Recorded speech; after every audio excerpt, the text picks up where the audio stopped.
부가세가 뭔지, 왜 내야 되는지 궁금하신가요? 내야 하는 건 알겠는데 얼마를 내야 하는지 감이 안 오시나요? 혹시 누가 딱 정리해 놓은 영상을 찾고 있진 않으셨나요? 사업자라면 무조건 알아야 되는 부가세, 제가 영상 하나로 정말 쉽게 알려드릴게요. 부가세는 상품이나 서비스를 판매할 때 발생하는 세금입니다. 기본적으로 우리나라의 부가가치세율은 10%인데요. 사업자라면 모두 이 부가세를 내야 됩니다. 간이가세자는 1년에 한 번, 일반 가세자는 6개월에 한 번, 법인은 3개월 또는 6개월에 한 번씩 부가세 신고를 하게 되는데요. 이 부가세를 얼마를 내야 하는지 쉽게 계산해 볼게요. 이 부가세를 계산하기 위해서 우리는 매출과 공급가액을 이해하고 넘어가야 합니다. 이런 영수증이 있다고 가정해 볼게요. 다들 합계에서 나온 11,000원에서 10%를 부가세라고 생각하는 경우가 많은데요. 정확히 말하자면 매출에서 10%의 부가세를 내는 게 아니라 공급가액인 10,000원에서 10%인 부가세를 내는 겁니다. 매출은 실제로 소비자가 구매한 값을 말하고요. 공급가액은 매출에서 부가세를 뺀 금액을 공급가액이라고 말합니다. 공급가액은 매출에서 10%가 아니라 매출에서 나누기 1.1을 해야 정확하게 알 수 있습니다. 여기서 공급가액의 10%를 그대로 내는 게 아니라 매입세액 공제라는 게 발생하는데요. 소비자는 우리 제품을 구매할 때 부가세를 포함한 값을 계산합니다. 마찬가지로 우리도 제품을 구매할 때 부가세를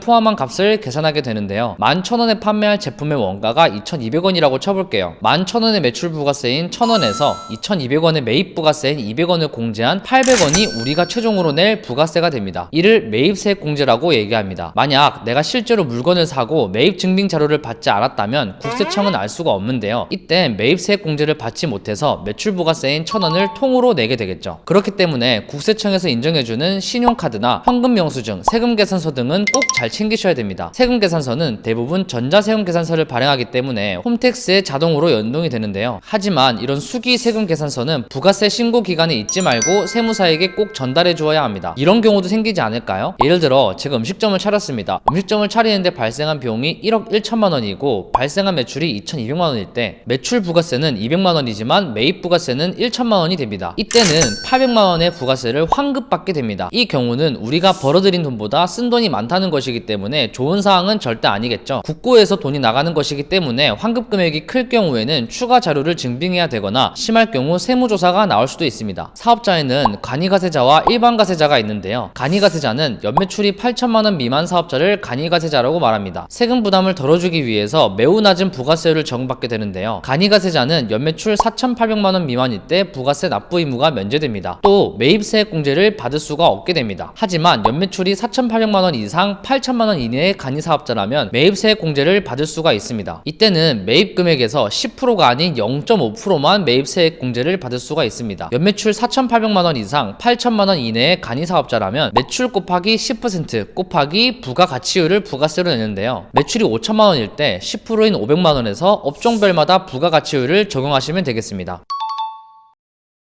소매업의 부가가치율은 15%이기 때문에 500만 원에서 15%인 75만 원이 부가세라고 생각하시면 되겠습니다. 일반 가세자와 비교하면 부가세를 굉장히 작게 낸다고 이해하시면 되는데요. 이렇게만 보면 간이가세자가 부가세를 적게 내어 장점만 있을 것 같은데 꼭 그렇지도 않습니다. 바로 세금 계산서 발행이 되지 않는다는 단점이 있는데요. 간혹 기업이나 기관에서 대량 주문이 들어오는 경우가 생기는데요. 우리는 이 기업이나 기관에 계산서를 발행해 주어야 합니다. 그래야 고객도 매입 증빙 자료가 만들어지기 때문입니다. 우리가 간이가세자일 때 세금 계산서 발행을 해줄 수가 없다면 상대방 입장에서는 세금을 그만큼 많이 내게 되는데요. 이 때문에 거래가 불발될 수도 있습니다. 일반 가세자는 간이가세자나 부가세가 면제되는 면제사업자를 제외한 나머지 개인사업자를 모두 일반 가세자라고 말합니다. 일반 가세자는 공급가액에서 부가세율을 10% 적용받게 됩니다.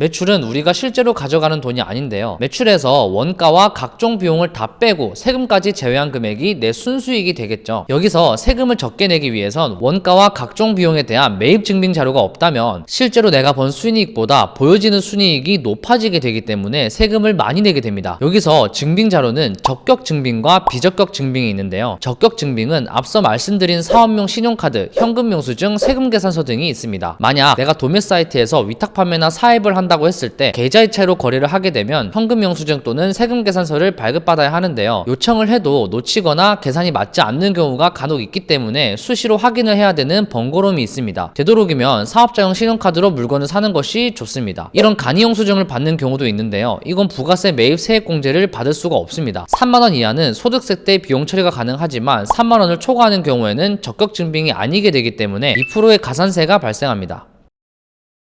혹시 비용 처리라는 말을 들어보셨나요? 사업을 하면서 사용된 지출을 비용 처리했다고 많이들 말씀하십니다. 내가 하고 있는 사업의 업무와 연관성만 인정받을 수 있다면 이 또한 비용 처리를 받을 수가 있는데요. 예를 들어 식비, 월세, 통신비, 경조사 등이 있습니다. 이 밖에도 업종에 따른 업무의 연관성만 있다면 비용 처리를 인정받을 수가 있는데요. 유튜브에서 먹방 유튜버나 게임 유튜버들을 본 적이 있으신가요? 맛있는 음식을 먹는 건 개인적인 비용 같기도 하고 게임을 하기 위해서 비싼 모니터나 컴퓨터를 사는 것도 업무랑은 별개인 것처럼 보입니다. 하지만 이런 지출도 비용 처리가 가능한데요. 바로 업무와 연관성이 있기 때문입니다. 앞서 말씀드렸던 대로 업무와 연관성만 인정된다면 비용 처리가 가능하기 때문에 내가 하고 있는 사업과 지출의 연관성을 잘 생각해보면 절세하는 데 큰 도움이 될 것입니다. 제가 말씀드리고 있는 이 세법은 참고용어로만 알아주시면 감사하겠습니다. 가끔 바뀌기도 하거든요. 직원이 생기기 시작하거나 어느 정도 지출이 발생하는 순간부터는 세무사를 맡기는 걸 추천드리겠습니다. 보통 세무사는 월 10만원 정도의 비용이 책정되고 있는데요. 세무사를 찾으실 땐 업종에 특화된 세무사를 찾는 것을 추천드립니다. 저는 배달음식점을 할 때 세무사분을 온라인 판매를 할 때까지 쭉 이용했는데 어디서 매입 자료가 증명되고 안 되고를 많이 모르셔서 세금을 오히려 더 많이 냈던 경험이 있는데요. 찾아줘 세무사 같은 플랫폼에서 전자상거래를 잘 알고 있는 세무사를 찾아서 이용하신다면 절세할 수 있는 부분이 많아지실 겁니다. 다음에는 이름만 들어도 어려운 종소세, 원천세, 사대보험, 지원금 같이 돈을 아끼고 지원받을 수 있는 방법에 대해서도 영상을 제작해 보도록 하겠습니다. 영상 다 보셨다면 일하러 갑시다. 감사합니다.